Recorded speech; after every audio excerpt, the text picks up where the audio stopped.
Penanganan bencana tetap maksimal.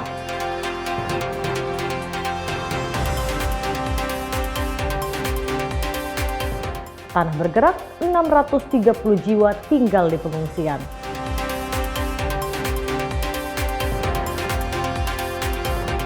Populasi gajah di Riau terus menurun.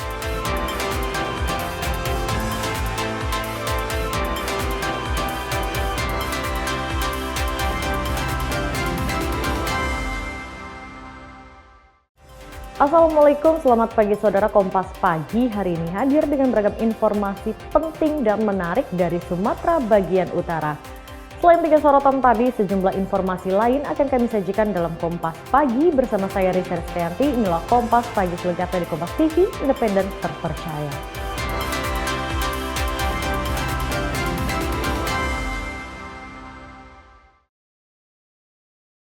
Saudara, penanganan bencana alam di Sumatera Utara tetap dilakukan dengan maksimal. Meski pemerintah pusat tidak menetapkan status bencana nasional, namun logistik dan alat berat langsung dikerahkan untuk mencari korban dan membuka jalan.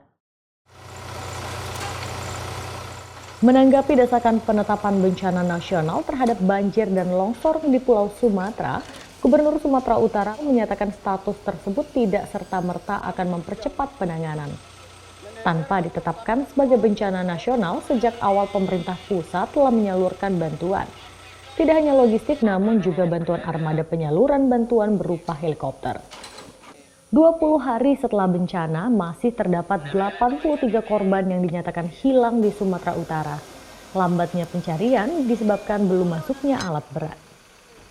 Bobi mengaku masih ada lokasi yang hingga kini masih terisolasi sebab kendaraan belum bisa masuk. Namun untuk personil dan bantuan telah masuk ke semua lokasi bencana. Bobi menyatakan pemerintahan pusat juga telah memberikan bantuan alat berat yang saat ini diarahkan ke Tapanuli Tengah dan Tapanuli Selatan. Kok jadi bencana nasional, waktu kerjanya jadi singkat. Sama, personilnya mungkin lebih banyak. Tapi kan teknologi yang digunakan yang kita hari ini ada ya itu jembatan beli. Kalau misalnya hujan lagi, bukan menyalahkan cuaca dan segala macam ya, tapi bisa kita lihat realita di lapangannya, hilang lagi jembatan. Nah, sama itu kalau misalnya sudah bisa dilewati pasti alat beratnya juga masuk. Ini kemarin dari pemerintah pusat ada 7 alat berat tambahan. Pemerintah Sumatera Utara memperpanjang status tanggap darurat hingga tanggal 24 Desember. Proses pencarian korban, penyaluran bantuan masih terus berlangsung. Tim Liputan Kompas TV, Medan, Sumatera Utara. Aksi relawan bantu warga dilakukan dengan menggunakan sampan ke lokasi paling terdampak bencana banjir bandang di Kecamatan Sukrak, Aceh Tamiang. Korban banjir langsung menyambut kedatangan bantuan.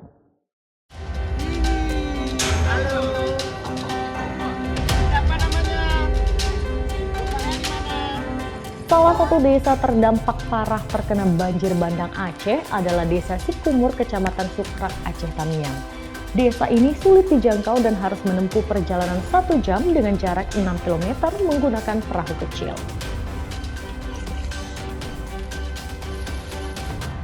Sekarang kami berada di Desa Sunting, pedalaman Kabupaten Aceh Tamiang yang juga berdampak dari banjir bandang. Nah, dari sini kami ingin menyeberang ke desa apa? Sikumur. Desa Sikumur. Karena di sana tidak bisa akses lagi, jembatan putus, sehingga kita naik perahu warga untuk menuju ke sana. Apa yang dibawa ke sana?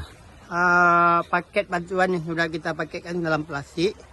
Di sana ada kelambu dalamnya, ada perlengkapan mandi dan snack roti dan minyak. Sulitnya menyalurkan bantuan ke desa-desa tersebut membuat tantangan tersendiri bagi para relawan. Meski harus melewati derasnya arus sungai Krung Tamiang, mereka tetap menjumpai korban banjir di sana. Sepanjang perjalanan banyak terlihat titik longsor di tebing sungai. Kondisi kebun sawit berantakan hingga gelondongan kayu. Setibanya di dermaga sungai, relawan langsung disambut warga. Jarak 6 km tidak membuat relawan lelah. Bantuan berupa 50 paket bantuan berisi sikat gigi, sabun, susu anak, snack, kelambu, popok bayi, pembalut wanita, dan sembako membuat warga korban banjir sangat senang. Setibanya di dermaga sungai, relawan langsung disambut warga. Salah seorang korban banjir mengatakan mereka baru kemarin turun ke dataran rendah, karena sebelumnya mereka bertahan di tempat yang aman di hutan dataran tinggi. Warga mengaku sangat membutuhkan penerangan. Baru aja pindah tadi. Sebelumnya di atas? Di atas ini kami dekat PAM. Oh. Kami banyak terima kasih yang sebanyak-banyaknya. Semoga berkahi Allah Subhanahu wa Ta'ala. Terima kasih Pak ya. Apa bantuan yang diberikan ini memang sangat dibutuhkan? Iya Pak, sangat membutuhkan. Terutama tuh lilin bisa kami untuk menerangkan rumah kami Pak. Saudara, sekarang saya berada di Desa Sikumur, Kecamatan Skrak, Kabupaten Aceh Tamiang. Ini adalah salah satu lokasi banjir bandang yang terparah di Kabupaten Aceh Tamiang. Desa Sikumur, Kecamatan Bandar Pusaka merupakan salah satu lokasi banjir terparah di Aceh Tamiang. Tumpukan kayu menghantam rumah warga. Kondisi ini menjadi tanda bahwa kondisi hutan Aceh semakin rusak. Diduga akibat alih fungsi hutan dan maraknya pembalakan liar. Tim Liputan Kompas TV, Aceh Tamiang, Aceh.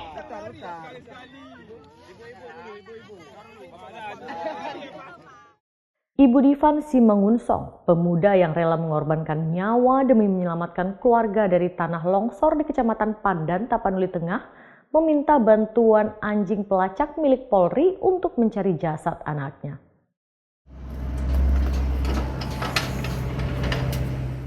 2 ekor anjing pelacak atau K9 milik Sar Bahar Kampolri dikerahkan untuk mencari seorang pemuda bernama Divan Simangunsong yang tertimbun tanah longsor usai menyelamatkan ayah dan juga keluarganya di Kecamatan Pandan, Kabupaten Tapanuli Tengah, Sumatera Utara.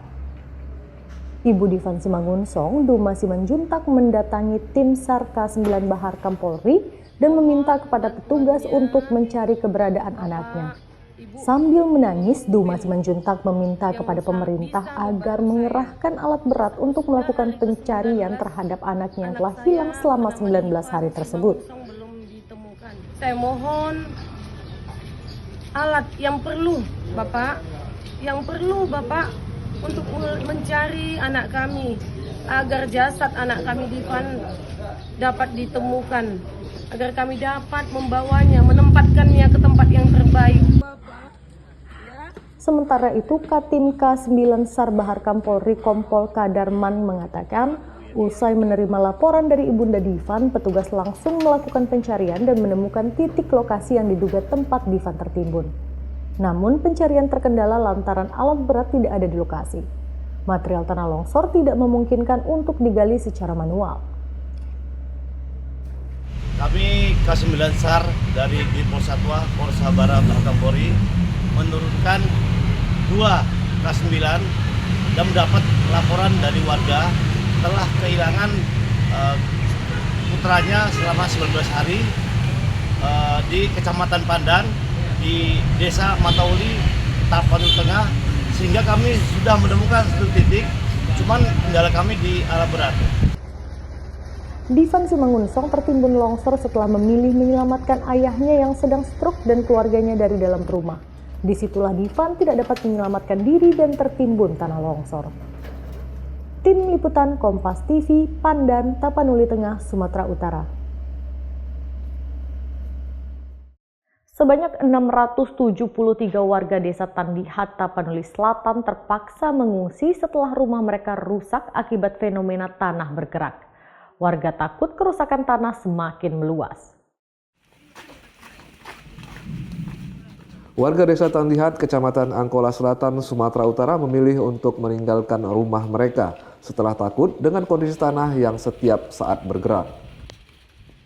Sebanyak 673 warga di desa ini harus mengungsi dan memilih lokasi yang lebih aman, mengingat kondisi tanah di rumah mereka terancam roboh setelah tanah di desa ini terus bergerak. Menurut Kepala Desa Tandihat, Ranto Panjang Sipahutar, saat ini terdapat 157 rumah warga rusak parah. Selain itu, sebagian jalan di desa ini juga rusak parah. Tempat tinggal kami di Desa Tandihat itu Pak udah tidak layak lagi untuk dihuni Pak. Sudah tidak layak untuk dihuni. Iya. Jadi semua warga sekarang sudah mengungsi.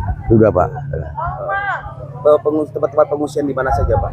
Tempat pengungsian ini letaknya kami yang mengungsi di PTPN 4, Abding 5, Marpinggan Pak.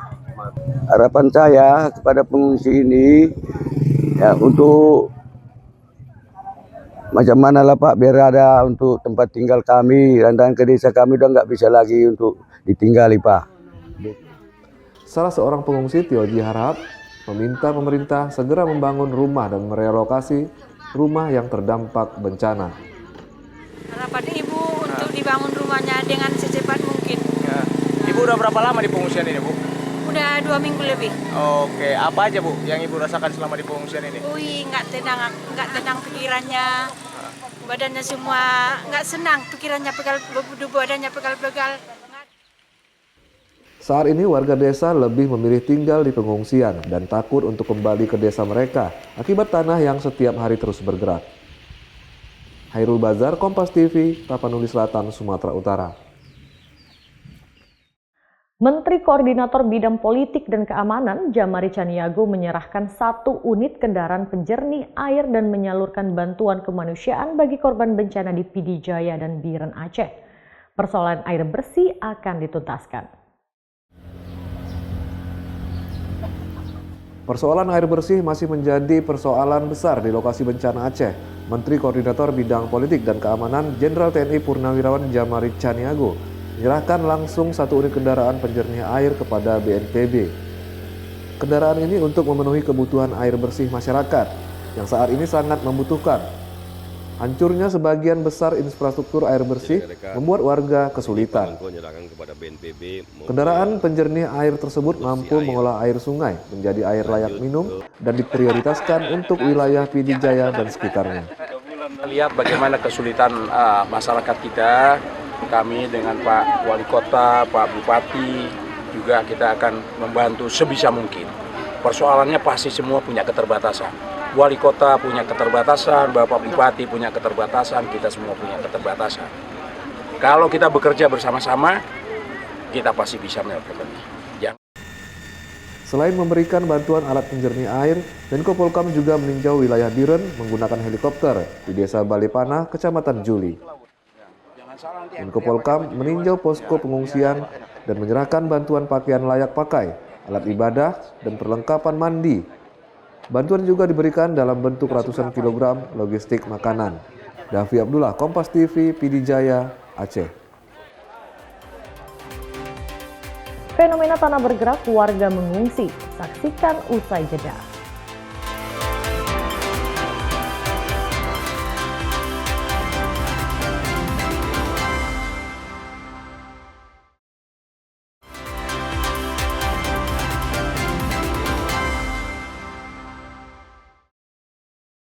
Anda kembali di Kompas Pagi, Saudara. Ratusan warga di Tapanuli Selatan mengungsi setelah rumah mereka hancur luluh lantak akibat tanah bergerak. Warga takut longsor susulan.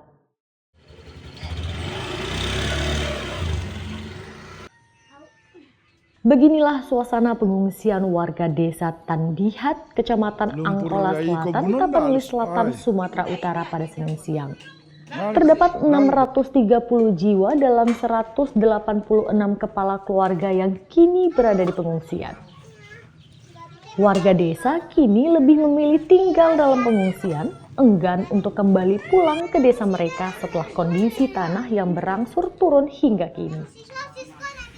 Menurut warga, mereka lebih memilih meninggalkan rumah mereka tak berpenghuni dan bertahan di pengungsian karena takut rumah mereka roboh.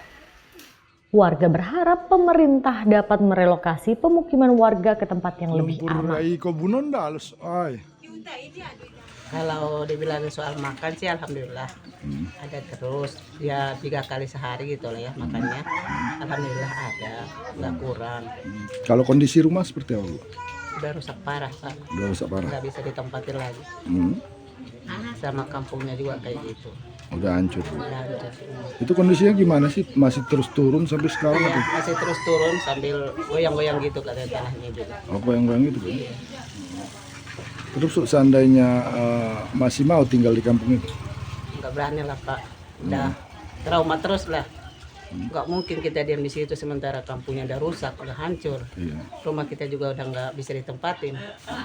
Ya gimana lah kalau tinggal sama-sama begini ya apa adanya lah. Apa yang dikasih orang ya terima. Tapi sejauh ini cukup ya? Cukup. Ibu, gimana kondisi rumahnya sekarang? Kalau di tempat kami masih ada yang utuh tapi nggak banyak lagi. Tapi kalau mau kembali ke kampung nggak berani lah.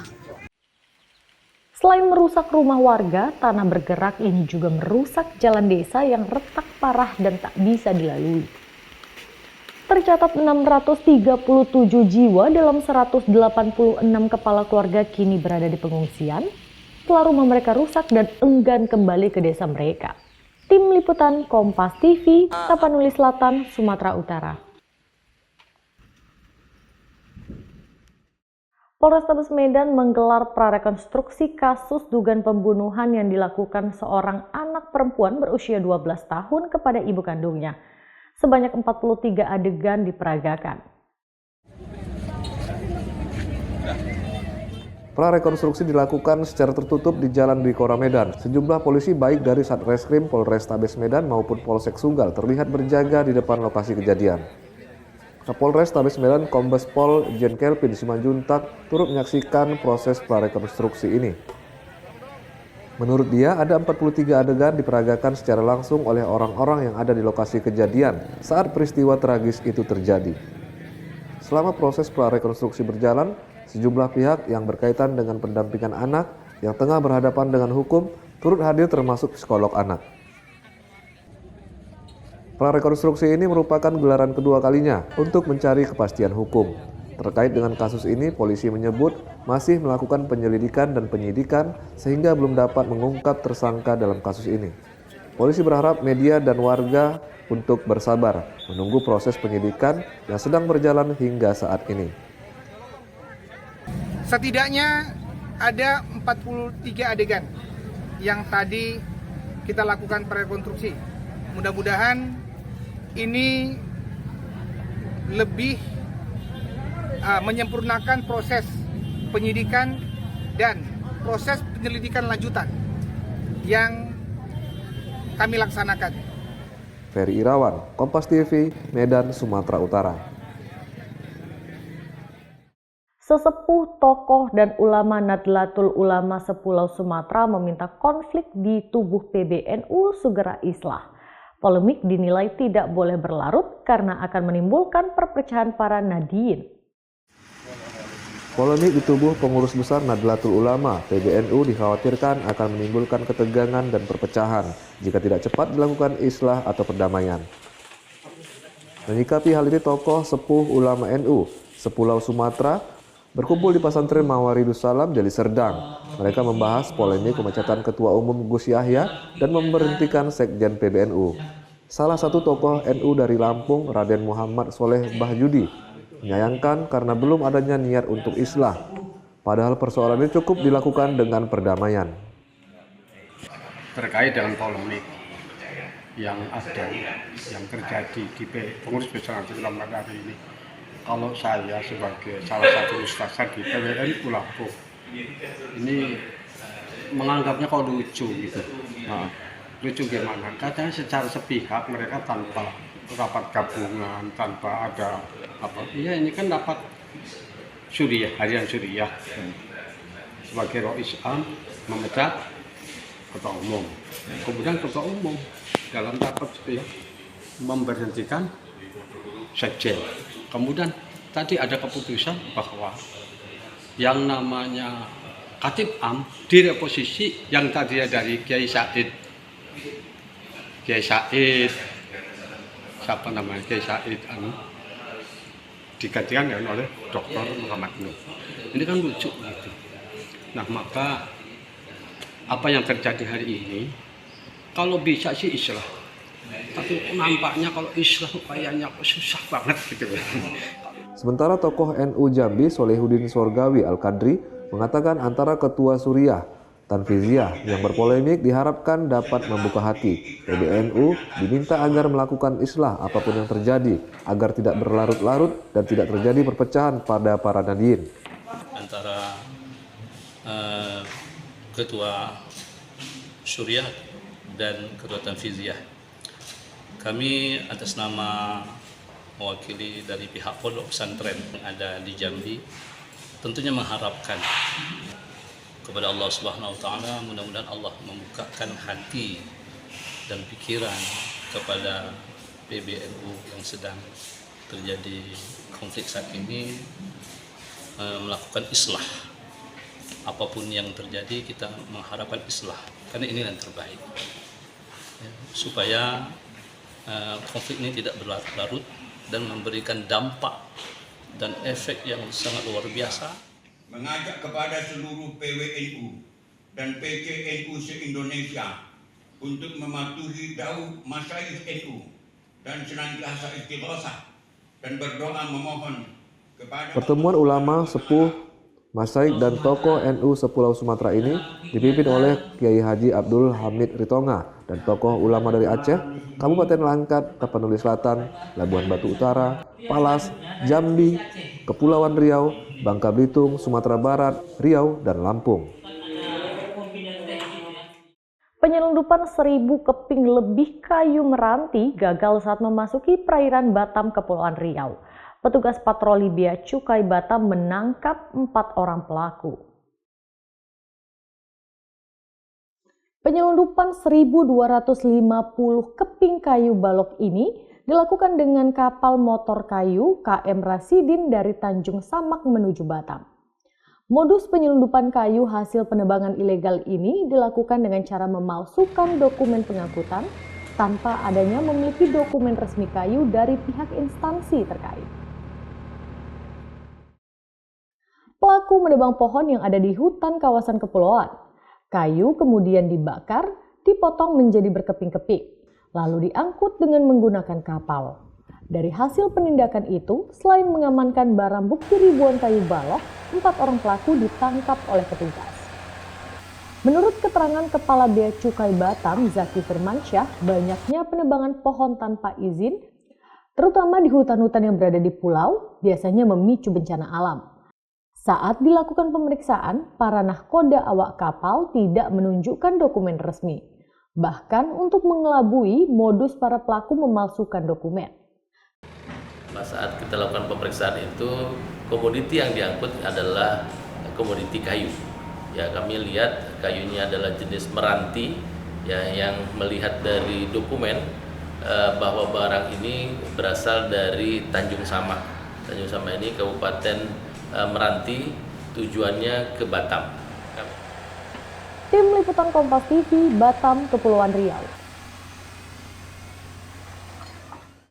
Penyelundupan 38 orang warga asing ke Prancis terungkap kantor imigrasi kelas 1 khusus TPI Medan. Kasus ini mengungkap dan menangkap 4 orang tersangka. Video amatir berikut menunjukkan kondisi kapal yang digunakan untuk menyelundupkan 38 warga negara asing dari Indonesia menuju Prancis. Kantor imigrasi kelas 1 khusus TPI Medan mengungkap pelaku berjumlah 4 orang yang merupakan warga negara Sri Lanka. Pelaku membujuk warga negara asing yang tinggal di Indonesia dengan menjanjikan pemberangkatan menuju Prancis serta pekerjaan dengan biaya $5.000 Amerika per orang. Kepala Kantor Imigrasi Kelas 1 Khusus TPI Medan Uray Afian mengatakan akibat perbuatannya para pelaku dijerat dengan pasal 120 Undang-Undang Nomor 6 Tahun 2011 tentang keimigrasian dengan ancaman hukuman 15 tahun penjara. Memberikan imbalan per orang itu sebesar $5.000 dijanjikan akan sampai ke Union Airlines Prancis gitu. Sampai saat ini. Mereka akan berangkat dari Aceh ya Pak? Dari Indonesia nya? Dari berangkatnya rencana di Kuala Langsa, Aceh ya. Para pelaku sebelumnya telah mengirimkan warga negara asing ke negara tujuan dan mendapatkan imbalan lebih dari 300 juta rupiah. Roganda Malau, Kompas TV, Medan, Sumatera Utara.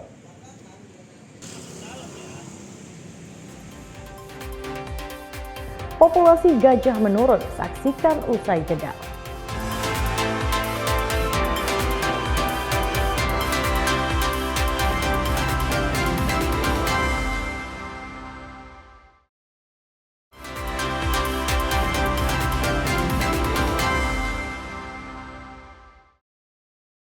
Masih bersama saya Risa Rizkyanti dalam Kompas Pagi. Saudara, populasi gajah Sumatera semakin terbatas di alam Provinsi Riau. Salah satu penyebabnya adalah perburuan hingga adanya oknum yang menjerat dan meracun satwa langka tersebut. Dari data Balai Besar Konservasi Sumber Daya Alam atau BBKSDA Riau, keberadaan gajah Sumatera yang hidup secara liar di wilayah Bumi Lancang Kuning saat ini, populasinya tinggal sekitar 216 ekor. Gajah liar tersebut terbagi dalam 8 kantong atau kelompok. Jika ditambah dengan gajah jinak yang dipelihara di pusat pelatihan gajah dan lokasi konservasi yang ada 23 ekor, total gajah Sumatera tinggal sekitar 249 ekor. Makin terbatasnya populasi gajah tidak terlepas dari aksi perburuan, pemasangan jerat dan racun di kawasan hutan. Hal ini menjadi tantangan bagi BBKSDA Riau agar satwa langka bisa dilindungi dan dapat lestari. Selain terus melakukan edukasi dan kampanye untuk penyelamatan di tengah masyarakat, BBKSDA juga meningkatkan keamanan dan perlindungan di 8 kantong gajah tersebut. Patroli pembersihan jerat juga dilakukan secara berkala sebagai bentuk perlindungan. Pembuatan koridor gajah juga dilakukan di kantong-kantong potensial sehingga satwa ini dapat terus terjaga dan tidak punah. Saat ini populasi gajah liar kita lebih kurang 216 ekor. Itu udah mulai menurun ya pada tahun ke tahun ya Pak ya? Iya, ya dari tahun 80 itu sudah mulai menurun. Itu penyebab penurunnya kenapa? Apakah diburu atau di mana Pak? Ya macam-macam, ada yang diburu, ada yang mati alami dan ada juga yang kena racun. Lalu apa upaya kita untuk melestarikan gajah ini Pak?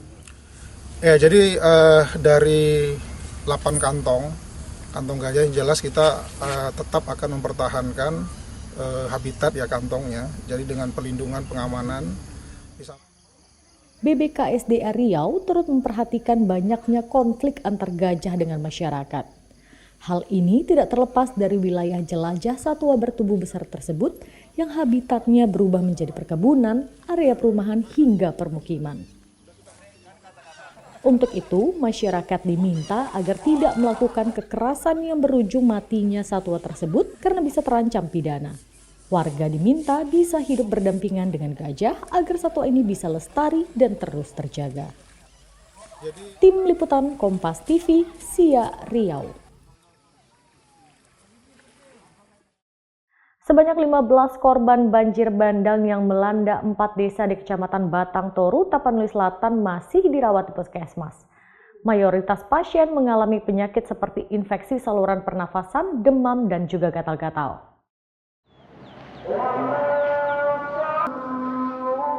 Puskesmas Kecamatan Batang Toru, Kabupaten Tapanuli Selatan masih merawat korban banjir bandang. 15 orang yang merupakan korban banjir bandang masih dirawat intensif. Rata-rata pasien mengalami keluhan penyakit seperti infeksi saluran pernapasan akut atau ISPA, demam, gatal-gatal hingga luka akibat hanyut terseret musibah banjir pada tanggal 25 November lalu. Semua korban. Waktu itu apa yang sakitnya Bu? Gimana? Bisa diceritakan? Yang sakit waktu itu tidak bisa jalan. Ditolong anak muda lah aku semua. Ada 8 orang menolong aku. Jadi dievakuasi waktu banjir itu? Di pasar bertingkat di situ buat sementara. Terus apanya Bu yang sakit sekarang? Ini kakinya. Tegang udah bisa jalan. Itu kenapa kakinya kena seng? Ini kena seng.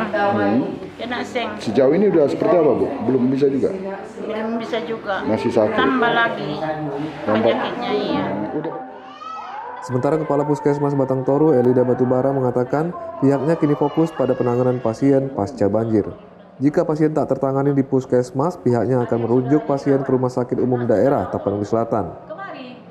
Masih ada sekitar 15 pasien ya yang kita rawat di puskesmas. Itu apa aja keluarnya? Itu berbagai macam ya. Sebagian ada yang hipotermia ada juga ya. Baru panas, demam ya. Ada juga tinggi juga itu sampai penanganan infus lah gitu ya. Luka-luka, ada juga luka-luka yang ringan ya, yang berat juga. Batuk, pilek juga ada juga yang berat juga ya. Selain merawat pasien pasca banjir, Puskesmas Batang Toru juga memantau kesehatan para pengungsi yang berada di aula Puskesmas. Hairul Bazar, Kompas TV, Tapanuli Selatan, Sumatera Utara. Petani yang terdampak bencana banjir dan longsor akan dibebaskan dari kredit usaha rakyat. Presiden Prabowo Subianto menyampaikan karena terdampak musibah, pemerintah akan menghapus beban tersebut. Pemerintah akan hapus hutang kredit usaha rakyat atau KUR bagi petani Aceh yang terdampak bencana banjir dan longsor. Saat melihat langsung korban bencana di Kabupaten Biren, Aceh, Presiden Prabowo menyampaikan penghapusan hutang KUR dilakukan karena bencana ini merupakan keadaan alam yang bersifat terpaksa atau force majeure. Petani tidak perlu khawatir terkait kemampuan mengembalikan pinjaman. Prabowo menjelaskan seluruh upaya percepatan pemulihan akan terus dilakukan, termasuk perbaikan jembatan yang ditargetkan dapat kembali dibuka dalam 1 hingga 2 minggu. Kemudian sawah-sawah yang rusak akan kita rehabilitasi, dan sudah dilapor ke saya, petani-petani nggak usah khawatir. Kalau sawahnya rusak, mereka kita akan bantu memperbaiki. Untuk prioritas kami juga sementara belum sepenuh, pangan akan kita kirim dari tempat lain. Cadangan nasional yang cukup banyak. Kemudian hutang-hutang KUR, karena ini keadaan alam, ya kita akan dihapus. Jadi petani nggak usah khawatir, sudah bisa kembalikan hutang karena ini bukan kelalaian tapi keadaan terpaksa, force majeure. Jadi saya kira demikian. Saya lihat kondisi kerja semua instansi baik, bahu membahu sama rakyat, sama pemerintah daerah. Mengenai jumlah laporan bendungan yang rusak serta sawah-sawah warga yang terdampak, Kepala Negara menegaskan pemerintah berkomitmen untuk merehabilitasi lahan pertanian tersebut dan memastikan pasokan pangan tetap terjaga dengan mengirimkan suplai dari wilayah lain selama produksi lokal belum pulih. Tim Liputan Kompas TV Aceh. Banjir di Desa Pakubuan Kabupaten Langkat perlahan mulai surut.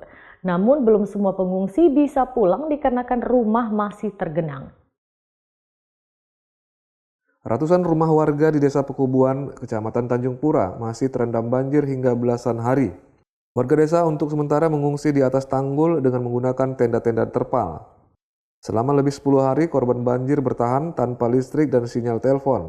Di pengungsian mereka hanya menunggu dan berharap bantuan datang. Rusli, warga Dusun 7 Desa Pakubuan, mengatakan saat ini korban banjir hanya bisa menunggu di pengungsian sampai air surut. Selama pengungsian, mereka terpaksa bertahan dan menunggu bantuan pemerintah dan donatur yang datang. Yang sangat disayangkan, kurangnya perhatian kepala desa yang tidak pernah melihat mereka langsung hingga tidak tahu sampai kapan mereka di sini. Ini kami selama banjir ini kira-kira ada 15 hari udah kami di benteng ini ngungsi. Di sinilah kami hujan, di sinilah kami panas. Ya. Sampai hari ini kepala desa tidak ada datang. Belum ada perhatiannya ke mari. Sebelumnya, Desa Pekubuan, Kecamatan Tanjung Pura, Kabupaten Langkat, merupakan salah satu wilayah banjir yang paling terdampak. Desa ini berada dekat dengan benteng-benteng Sungai Tanggul yang mengalami kebocoran di beberapa titik. Dampaknya ribuan rumah warga terendam banjir hingga belum surut belasan hari. Sebagian warga terpaksa mengungsi ke arah kota Tanjung Pura. Sebagian lagi bertahan dengan bangun tenda di atas tanggul di Desa Pekubuan. Dedi Zulkifli Tarigan, Kompas TV, Langkat, Sumatera Utara. Seorang remaja perempuan di kota Medan, Sumatera Utara diduga membunuh ibu kandungnya sendiri. Pelaku yang masih berstatus pelajar SMP ini membunuh sang ibu dengan senjata tajam. FS, wanita berumur 42 tahun yang tinggal di kawasan Medan Sunggal, ditemukan tidak bernyawa dengan kondisi mengenaskan di rumahnya. Korban diduga dibunuh anak perempuannya sendiri yang masih berstatus pelajar SMP. Saat ditemukan, luka tusuk di tubuh korban ternyata tidak hanya satu, melainkan terdapat beberapa. Jenazah korban kemudian dibawa ke Rumah Sakit Bayangkara Medan untuk dilakukan otopsi guna memastikan penyebab tewasnya korban. Sementara untuk anak korban yang diduga menjadi pelaku saat ini sudah diamankan polisi. Muhammad Husni, kepala lingkungan di lokasi kejadian bilang, berdasarkan informasi yang didapat, pelaku merupakan anak korban yang masih berusia 12 tahun. Informasi sementara ini anaknya yang bunuh, sekitar umur 12 tahun. Oh gitu. Lebih kurang. Kalau kondisi luka-luka ada Pak? Banyak. Di bagian mana Pak? Punggung. Terus? Tangannya satu saya lihat tadi ada kan. Dari foto-foto aja cuma nggak disaksikan saya lah. Jadi ada beberapa tusukan Pak? Iya ada beberapa tusukan. Terkait kasus ini, pihak kepolisian dalam hal ini Polsek Sunggal dan Polrestabes Medan masih mendalami keterangan sejumlah saksi, termasuk anak korban yang diduga menjadi pelaku. Tim Liputan Kompas TV, Medan, Sumatera Utara. Lifter nasional pecahkan rekor dunia. Saksikan usai jeda.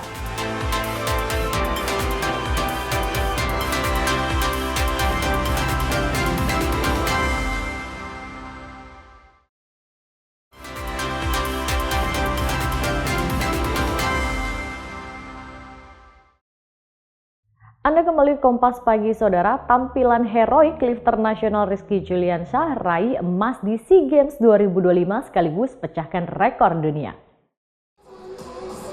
Rizky Juliansyah tampil percaya diri pada babak final angkat besi kelas 79 kg putra Senin sore. Rizky buktikan kualitasnya sebagai peraih emas Olimpiade. Pemuda asal Banten ini sukses membukukan angkatan snatch 160 kg. Sedangkan pada angkatan clean and jerk, pria yang baru resmi diangkat sebagai prajurit TNI ini mencatat rekor dunia baru dengan angkatan 205 kg. Total angkatan 365 kg juga menjadi rekor dunia baru dari sebelumnya 363 kg.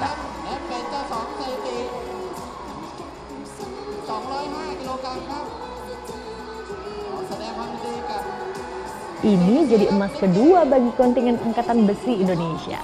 Selanjutnya, Indonesia masih punya Rahmat Erwin Abdullah yang dijagokan meraih emas dari kelas 88 kg putra.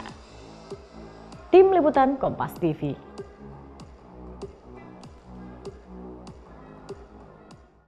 Tim panjat tebing Indonesia mengawinkan medali emas nomor speed perorangan putra dan putri. Mereka menyabet medali emas.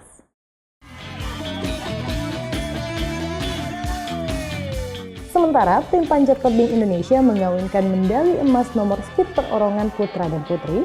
Di finalis speed putra, Anastasia Firobdi Al-Hilmi meraih emas setelah berhasil finish dengan kecepatan 4,83 detik.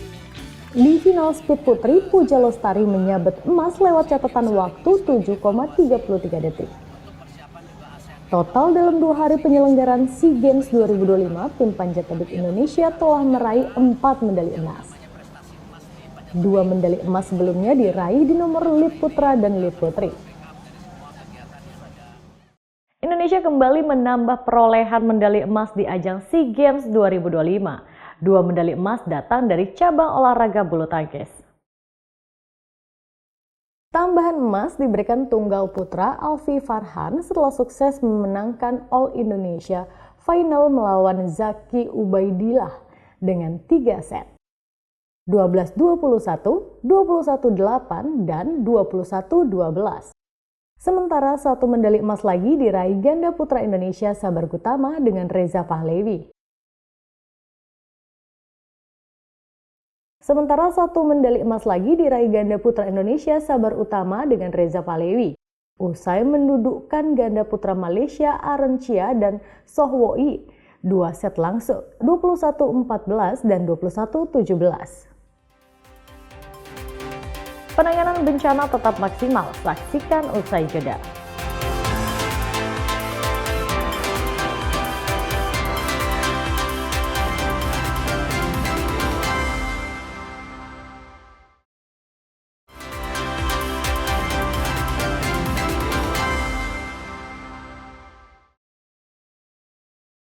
Saudara, penanganan bencana alam di Sumatera Utara tetap dilakukan dengan maksimal. Meski pemerintah pusat tidak menetapkan status bencana nasional, namun logistik dan alat berat langsung dikerahkan untuk mencari korban dan membuka jalan. Menanggapi desakan penetapan bencana nasional terhadap banjir dan longsor di Pulau Sumatera, Gubernur Sumatera Utara menyatakan status tersebut tidak serta-merta akan mempercepat penanganan. Tanpa ditetapkan sebagai bencana nasional, sejak awal pemerintah pusat telah menyalurkan bantuan. Tidak hanya logistik, namun juga bantuan armada penyaluran bantuan berupa helikopter. 20 hari setelah bencana, masih terdapat 83 korban yang dinyatakan hilang di Sumatera Utara. Lambatnya pencarian disebabkan belum masuknya alat berat. Bobi mengaku masih ada lokasi yang hingga kini masih terisolasi sebab kendaraan belum bisa masuk.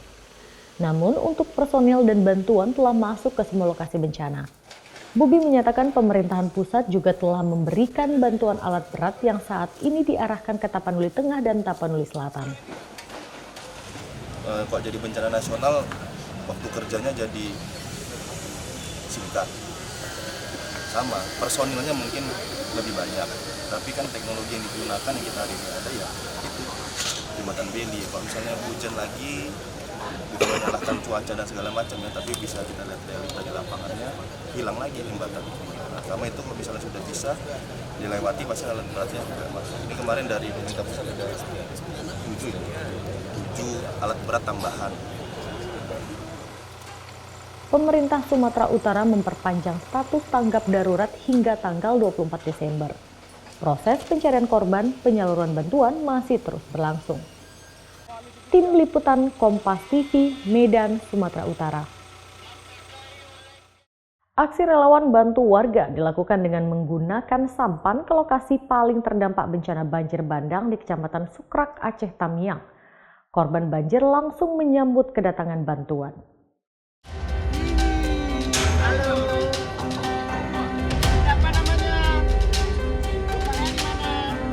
Salah satu desa terdampak parah terkena banjir bandang Aceh adalah Desa Sikumur, Kecamatan Sukrak, Aceh Tamiang. Desa ini sulit dijangkau dan harus menempuh perjalanan 1 jam dengan jarak 6 km menggunakan perahu kecil.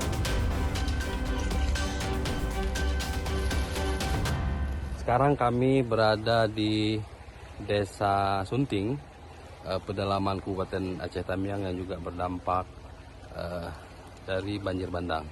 Nah, dari sini kami ingin menyeberang ke desa apa? Sikumur. Desa Sikumur.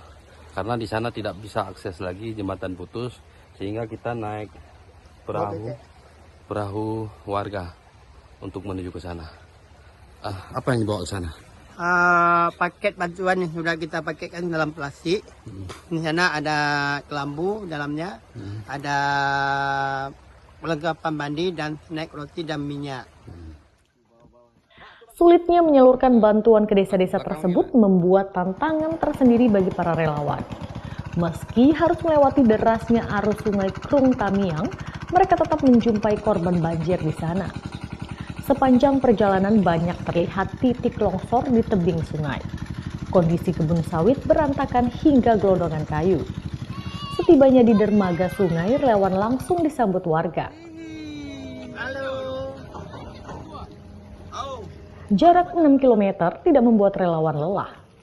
Bantuan berupa 50 paket bantuan berisi sikat gigi, sabun, susu anak, snack, kelambu, popok bayi, pembalut wanita, dan sembako membuat warga korban banjir sangat senang. Setibanya di dermaga sungai, relawan langsung disambut warga. Salah seorang korban banjir mengatakan mereka baru kemarin turun ke dataran rendah, karena sebelumnya mereka bertahan di tempat yang aman di hutan dataran tinggi. Warga mengaku sangat membutuhkan penerangan. Baru aja pindah tadi. Sebelumnya di atas? Di atas ini kami dekat PAM. Oh. Kami banyak terima kasih yang sebanyak-banyaknya. Semoga berkahi Allah Subhanahu wa Ta'ala. Terima kasih Pak ya. Apa bantuan yang diberikan ini memang sangat dibutuhkan? Iya Pak, sangat membutuhkan. Terutama tuh lilin bisa kami untuk menerangkan rumah kami Pak. Saudara, sekarang saya berada di Desa Sikumur, Kecamatan Skrak, Kabupaten Aceh Tamiang. Ini adalah salah satu lokasi banjir bandang yang terparah di Kabupaten Aceh Tamiang. Desa Sikumur, Kecamatan Bandar Pusaka merupakan salah satu lokasi banjir terparah di Aceh Tamiang. Tumpukan kayu menghantam rumah warga. Kondisi ini menjadi tanda bahwa kondisi hutan Aceh semakin rusak. Diduga akibat alih fungsi hutan dan maraknya pembalakan liar. Tim Liputan Kompas TV, Aceh Tamiang, Aceh.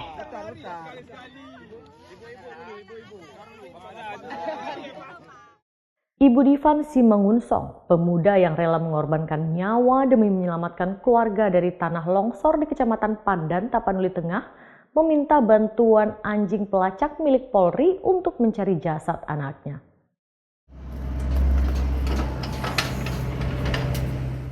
2 ekor anjing pelacak atau K9 milik Sar Bahar Kampolri dikerahkan untuk mencari seorang pemuda bernama Divan Simangunsong yang tertimbun tanah longsor usai menyelamatkan ayah dan juga keluarganya di Kecamatan Pandan, Kabupaten Tapanuli Tengah, Sumatera Utara. Ibu Divan Simangunsong, Duma Simanjuntak, mendatangi tim Sar K9 Bahar Kampolri dan meminta kepada petugas untuk mencari keberadaan anaknya. Sambil menangis, Duma Simanjuntak meminta kepada pemerintah agar mengerahkan alat berat untuk melakukan pencarian terhadap anaknya yang telah hilang selama 19 hari tersebut. Saya mohon alat yang perlu Bapak untuk mencari anak kami, agar jasad anak kami Divan dapat ditemukan, agar kami dapat membawanya, menempatkannya ke tempat yang terbaik. Sementara itu, Katim K9 Sar Bahar Kampolri Kompol Kadarman mengatakan, usai menerima laporan dari Ibunda Divan, petugas langsung melakukan pencarian dan menemukan titik lokasi yang diduga tempat Divan tertimbun. Namun, pencarian terkendala lantaran alat berat tidak ada di lokasi. Material tanah longsor tidak memungkinkan untuk digali secara manual. Kami K9 Sar dari Dirpol Satwa Polres Barat Kampolri menurunkan 2 K9 dan mendapat laporan dari warga telah kehilangan putranya selama 19 hari di Kecamatan Pandan di Desa Matauli, Tapanuli Tengah, sehingga kami sudah menemukan satu titik, cuman kendala kami di alat berat.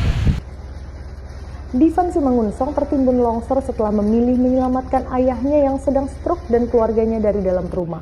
Disitulah Divan tidak dapat menyelamatkan diri dan tertimbun tanah longsor. Tim Liputan Kompas TV, Pandan, Tapanuli Tengah, Sumatera Utara. Sampai di sini Kompas Pagi hari ini. Anda bisa menyimak video tayangan kami di kompas.tv atau menyaksikan siaran langsung via streaming di kompas.tv/live. Kami undur diri, tetap saksikan rangkaian program berita di Kompas TV, independen terpercaya. Assalamualaikum.